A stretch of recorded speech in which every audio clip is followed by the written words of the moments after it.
Bueno, muy bien, ¿qué tal? Otro miércoles para pensar aquí en Civilitas, como hace ya tantos años, hace ya más de 10 años que estamos. Hice un cálculo y tenemos más de 500 programas en el aire, Seba. Sí, así excelente, que... muy bien.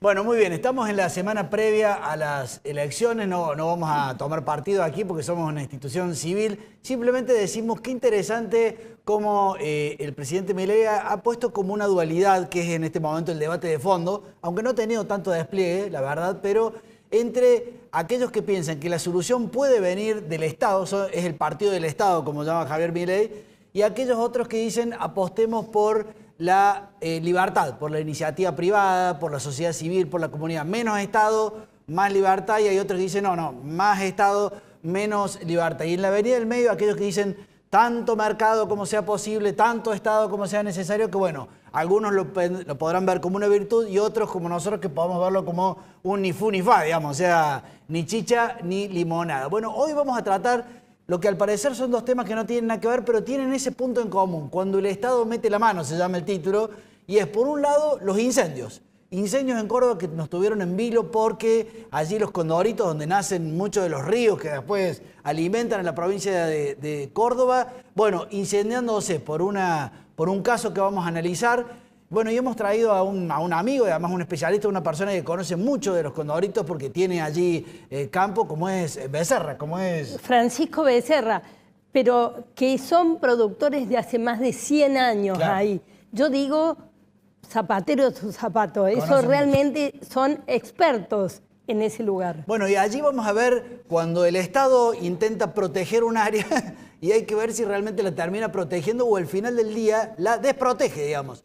Y en el otro extremo vamos a seguir hablando de reforma laboral y cómo cuando el Estado trata de proteger a los trabajadores, al final termina marginándolos y dejándolos a más de 10 millones, como suele decir Carmen Álvarez, 10 millones de personas que esperan una reforma laboral para ver si logran pasar a la formalidad, justamente. O sea, cuando el Estado mete mano, no siempre las cosas salen bien. Carmen, ¿le parece que veamos un primer video? Carmen tuvo una cosa muy interesante, cuéntanos si quiere un poco. Sí, toda la semana pasada estuve en IDEA. La verdad que esa concentración, 1.300 empresarios de todos los sectores, de todo el país, reunidos hablando de los grandes temas. Les diría que fundamentalmente hablaron de la reforma tributaria que falta, la reforma laboral que es imprescindible, y ellos creen que con ese camino van a llegar las inversiones, que por supuesto también son fundamentales. La verdad que espectacular el nivel de expositores y de buen nivel, digamos. Sí, sobre todo porque estuvo Sturzenegger, estuvo Julio Cordero, así que lograron tener gente bien pesada, y también tuvieron el despliegue de los economistas, que son economistas súper consolidados. Es una entidad que tiene 61 años haciendo este evento. Así que el economista que habla de los impuestos de los empresarios conoce todos los sectores, los gráficos son un espectáculo, explica muy bien, nos pone ese factor común de toda la... Porque a veces uno dice, pero mi sector y tu sector no tienen nada que ver, cuando se los ponen en términos de impuestos que cobran nación, provincia y municipio, ya ahí se siente que están hablando el mismo idioma. Bueno, luego de esta primera entrevista vamos a hacer también algunos análisis porque nos han entregado una serie de cuadros que son muy interesantes para saber dónde estamos parados a nivel de la situación laboral. Pero una última pregunta, Carmen, usted que viene con su proyecto de reforma laboral, 10 millones esperan, ¿encontró receptividad allí? Sí, bueno, ahí como un as en la manga lo llevé a Julián de Diego, que es un experto laboralista que tiene más de 50 años trabajando, muy reconocido en el ambiente empresario, inclusive entre los periodistas. Así que ahí fuimos trenzando nuestra conversación con Y realmente sí tuvo muy buen eco. Yo ya había llevado había presentado justo el martes pasado el proyecto de libertad sindical, que es para que tenga forma de ley lo que propuso el presidente Milei, que no hubiera costos ocultos para los trabajadores, que los sindicatos no puedan de manera obligada, digamos, obligatoriamente sacarle algo del salario de los trabajadores. Eso a mí me parece que es un atropello que no podemos permitir. Entonces, digo, como mínimo, tiene que tener el consentimiento escrito del trabajador. Y en el caso del empleador, como ya hay una ley que regula que el empresario no puede subsidiar al sindicato, porque si ahí entre esos dos se trenzan, ya el trabajador queda sin protección, entonces eso está prohibido por ley, entonces directamente pedí la derogación de ese aporte empresarial a los sindicatos. Bueno, allí, por ejemplo, fíjense que cuando el Estado intenta ser bueno y regular, en esas capacitaciones, por ejemplo, ese 2,5 que le cobran al trabajador más otro, hay choreo a lo tarado, No, digamos. pero Son convenios colectivos, digamos. Sí. En los convenios colectivos no estaba el Estado ahí. En los convenios colectivos, que era el sector empresario con el sector de los trabajadores de un sector, por ejemplo, el de los empleados de comercio, y le meten el 2,5 para un instituto de capacitación. ¿Qué les digo? Nadie se capacita ahí, claro. Nadie. Y son millones de millones. Y juntan 70.000 millones al año. Claro. Entonces, esto es, yo le digo a los empleados de comercio, muchachos, pongan las dos manos y digan que de acá no salga un mango más, ni para los sindicatos, ni para los empresarios, mientras nadie me pregunte. Si te preguntan, si vos diste el consentimiento, bueno, eso es un arreglo entre privados. Bueno, vemos el primer video de unos pedazos que hemos recogido. Hay uno de Sturzenegger, también hay varios, son 3 videos, pero vamos este primero y luego vamos a la mesa con Becerra para hablar de los incendios en el Parque Los Condoritos. Número 1, luces y sombras. Hay cosas que estamos relativamente bien parados. Ahí están nuestras virtudes, nuestras fortalezas, la extensión territorial, recursos naturales, capital humano, innovación. Bueno, tenemos con qué jugar este partido. Empiezan a aparecer algunos problemas en términos de infraestructura, servicios públicos, logística, burocracia. Ahora, los grandes detractores de la competitividad, número 1, estabilidad macro, que es lo que nos falta. Y ahí está el punto de partida, la primera lámina. Número 2, el bloque impositivo, todo el entramado y la presión tributaria en la Argentina, la legislación laboral, la integración económica, las instituciones. Y ahí están los 3 o 4 bloques de este coloquio, justamente, no es casualidad. Luces y sombras. Segunda reflexión, esto está vivo. Esto es dinámico, no es estático. Y yo recién mostré avances en términos de estabilización macro. El proceso está avanzado, inconcluso, pero está avanzado. En términos de inversión, en materia de finanzas públicas, hay avances. Pero también hay pendientes y hay retrocesos. ¿Qué está pasando en materia de infraestructura en la Argentina? ¿Cómo están las rutas? ¿Qué está pasando con la obra pública? ¿Qué está pasando con el capital humano? ¿Qué está pasando en materia de educación? ¿Qué está pasando en materia de financiamiento?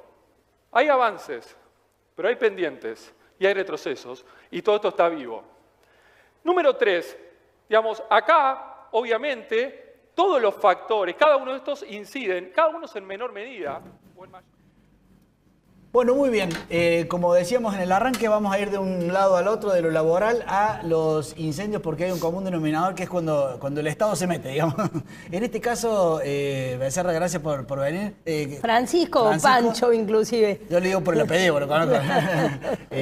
Francisco, contanos vos desde tu experiencia en Los Condoritos, ¿qué estás viendo que está patas para arriba? No es lo correcto, digamos. Yo voy a hacer una pequeña historia. Me voy a remontar a 100 años de presencia de mi familia en Pampa de Achala. Mis hijos son la 4ª generación que producen y trabajamos allí. Ahora bien, en el año 95-96, la provincia cede a la Nación 24.000 hectáreas para que se construya, se confeccione en el mapa un parque nacional cuyo nombre es Parque Nacional Quebrada del Condorito. Y independientemente de eso se anexan 9 o 10.000 hectáreas como reserva natural y sobre todo hídrica. Para dicho fin expropian unas 5 o 6 estancias.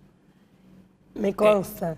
Expropian 5 o 6 estancias, las 24.000 hectáreas, sacan del territorio a sus propietarios y simultáneamente sacan todos los animales de esa superficie. En la Pampa de Achala, que tiene 60.000 hectáreas de superficie, la mitad, diremos, quedó sin herbivoría, que significa que se extrajo todos los animales lanares, que llegó a haber 60.000 ovejas, y 7.000 o 8.000 bovinos y equinos. Los biólogos y los asesores del parque creen que el ritmo natural de la naturaleza es sin presencia del hombre y sin presencia de los animales domésticos. ¿Qué ocurrió? En esta superficie el aumento de la biomasa desde hace 25 años, es decir, el orden natural de los vegetales es crecer y en la temporada invernal secarse. Este ciclo lleva 25 años con una acumulación de la biomasa seca, podrida, impresionante. Y sin pisar, eso es lo que me decís, ¿no? Y sin ingesta por parte de los animales y sin pisoteo. Los biólogos, he dado varias ya charlas a medios radiales, dicen justamente eso es lo que degrada. Lo único que les digo yo, que el dato mata el relato. 11.000 hectáreas que los satélites de la NASA y los de Google Earth están publicando como quemadas, arrasadas, no quemadas, arrasadas, entre ellos la totalidad de lo que era la estancia El Condorito, donde está la quebrada. La estancia El Condorito eran 5.000 hectáreas, está arrasada. Parte de las ensenadas de Achala, parte de la Trinidad y parte de mi propiedad, que se llama Estancia Paso de las Piedras. Estancias que son centenarias y que nunca han visto un incendio de estas dimensiones. Claro. Es decir, mientras estaban los particulares, existían lo que se llaman los puestos de las estancias, que eran los encargados de cuidar los animales y de realizar las quemas controladas, racionales, después de las primeras lluvias, por sectores prescriptas. Siempre aprovechando los vientos, siempre empezando desde los alambrados hacia adentro. Yo recuerdo perfectamente. Desde los alambrados hacia adentro, después de una lluvia, sin viento. Bueno, en la provincia de Córdoba, desde hace 15, 17 años, se le está dando mucho foco al ambiente. Yo creo que se utiliza estos fines loables, como es el cuidado del medio ambiente, como es el cuidado de la niñez, como es el cuidado de la mujer, como en su momento fueron los derechos humanos, sí. Y se transforman estas causas virtuosas y loables en mega estructuras y organizaciones con puestos públicos en la mayoría de las veces jerárquicos. Pancho, vos me mencionabas algo al respecto en cuanto a la formación de los que encabezan los temas de ambiente.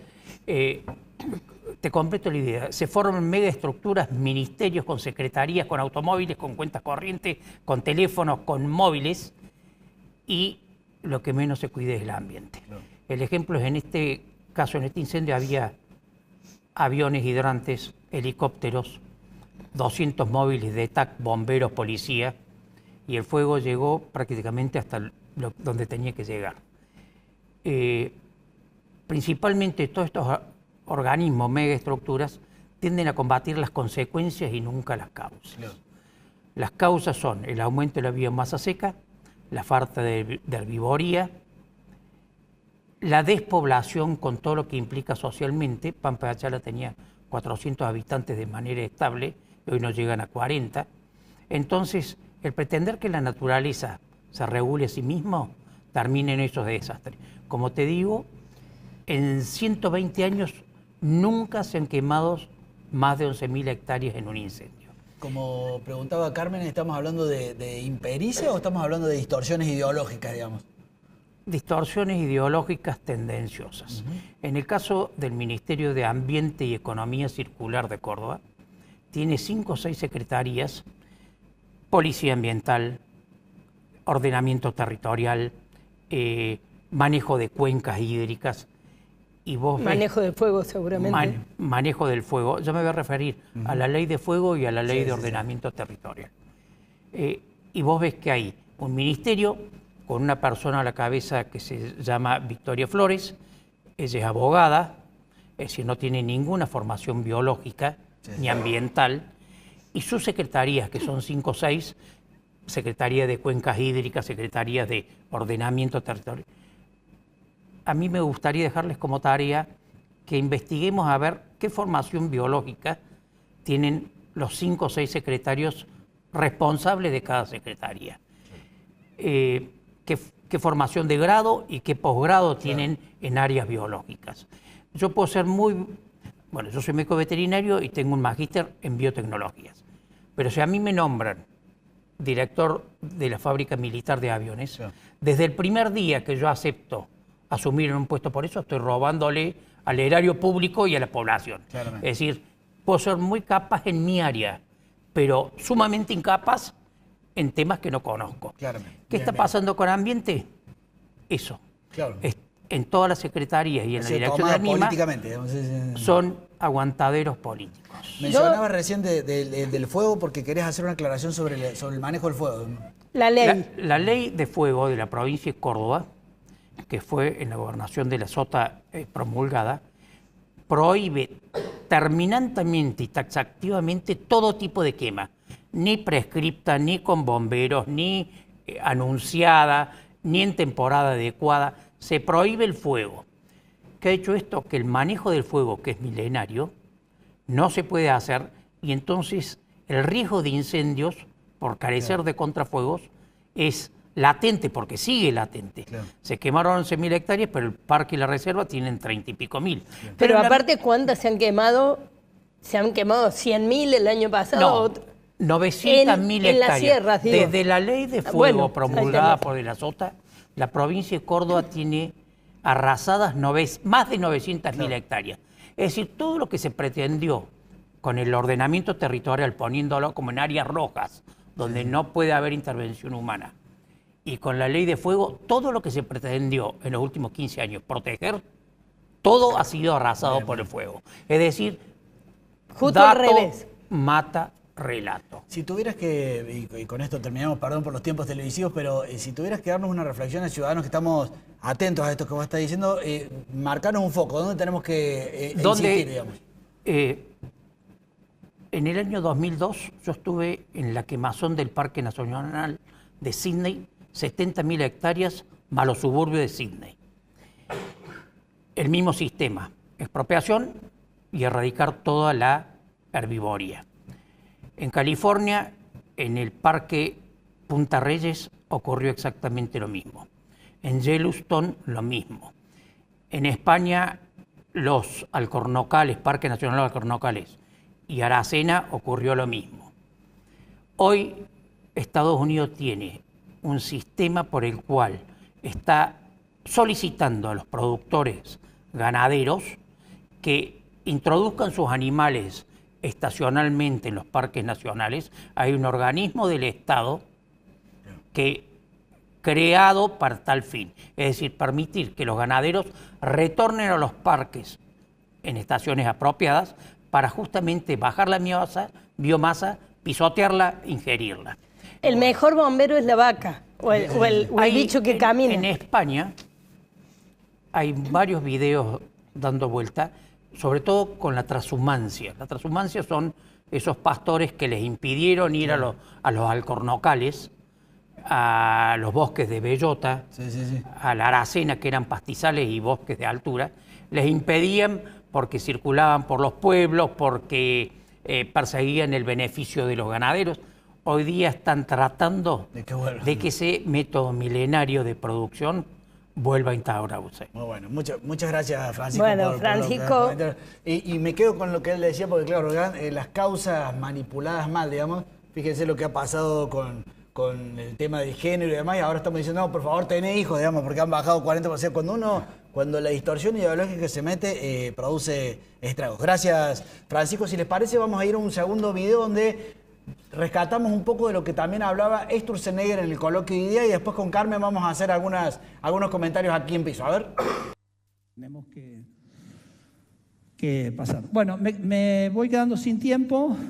Hago una reflexión final sobre el tema de reforma laboral. Reforma laboral, yo les diría, habló Toto ayer, ¿correcto? Tiene como 4 grandes núcleos. El primer núcleo es la alta carga impositiva que tiene el trabajo. Hay mucha discusión, por ejemplo, sobre las retenciones, pero yo no veo la misma atención o el mismo foco, por ejemplo, en los impuestos al trabajo. Y tenemos un país que hace 10 años no crea empleo formal y que tiene la mitad de su fuerza laboral informal. Entonces, nada, llamo la atención a eso, lo voy a mostrar. Pero los altos impuestos se complementan con otra cosa, que es que las convenciones colectivas a lo largo de los años empezaron a meter peajes, que son costos para el trabajador y para las empresas, que están embebidos en la convención colectiva y que a mi entender son símiles a impuestos privados. ¿Por qué digo impuestos? Porque la convención colectiva obliga a la gente, a esos representados, a pagar esos impuestos. Para mí, 100% ilegales.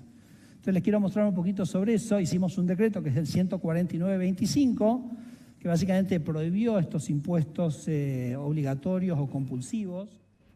Bueno, como decimos, Sturzenegger, un capo, digamos. O sea, Total. Sturzenegger realmente, yo creo que la vida le ha dado la posibilidad de demostrar lo que realmente valía. La otra vez, en su otro paso por la función pública, era como que no había logrado, pero ahora lo está logrando. La verdad que le tenemos que agradecer muchísimo porque la desregulación y la mirada clara que está haciendo es espectacular. Si les parece... 10.000 desregulaciones para favorecer la producción, el empleo, el crear empleo. Es realmente maravilloso. Fíjense este primer cuadro que le vamos a pedir al director, porque en idea algunas cosas quedaron muy en claro.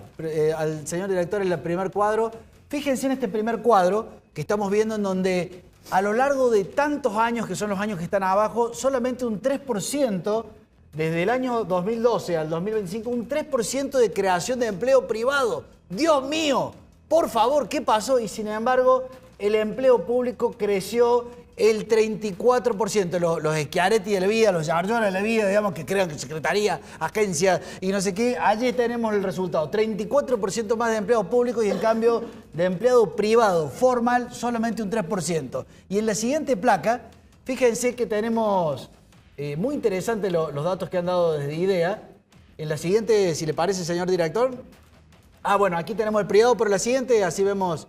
Fíjense, claro, aquí los resultados de las pruebas Aprender, que es otro momento en el que el Estado monopoliza, estatiza, que es la educación pública, gratuita, por la cual están marchando las universidades. Y fíjense cómo estamos a nivel de posición Argentina respecto de Colombia, México, Chile, el bajo nivel de graduación superior en jóvenes, que son los chicos que tendrían que salir para trabajar.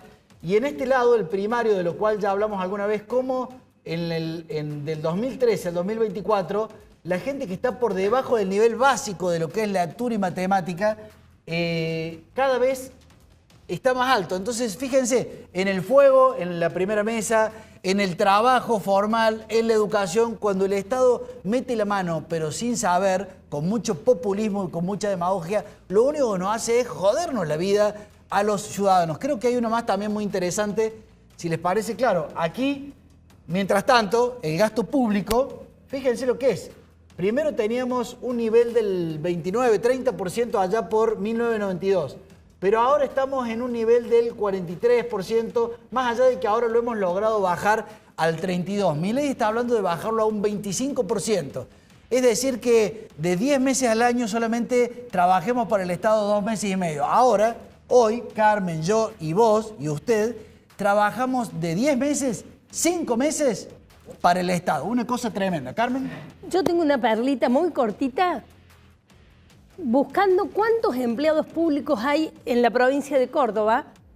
Yo encuentro menos de lo que sospecho.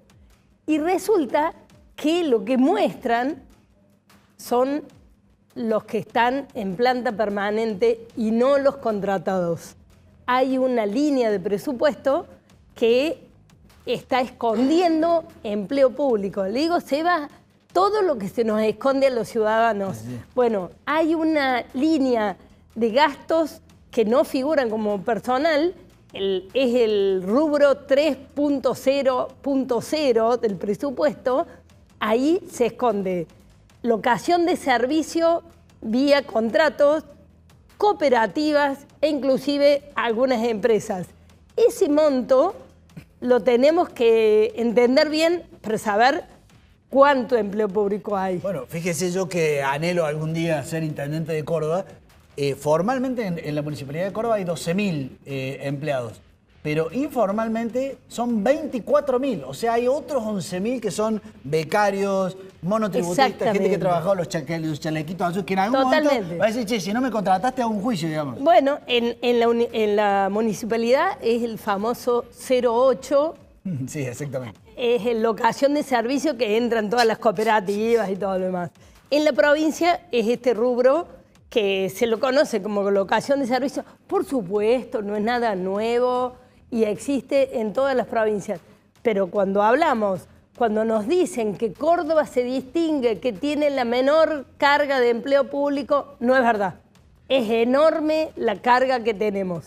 Bueno, para completar este análisis que hemos ido de un extremo de incendio, reforma laboral, educación, como hemos mostrado, gasto público y por supuesto, como siempre decimos, pero no porque seamos unos tacaños, sino que al final del día a esta jodita la pagamos nosotros y la pagamos además en cada compra, en cada desarrollo, y cuando pagamos eso, no pagamos otra cosa. O sea, la plata que le he tenido que pagar al Estado es una oportunidad menos para mis hijos, un empleado menos que tomo, un viaje menos, una capacitación menos, una compra menor, y allí es donde el Estado nos va robando parte de nuestra vida.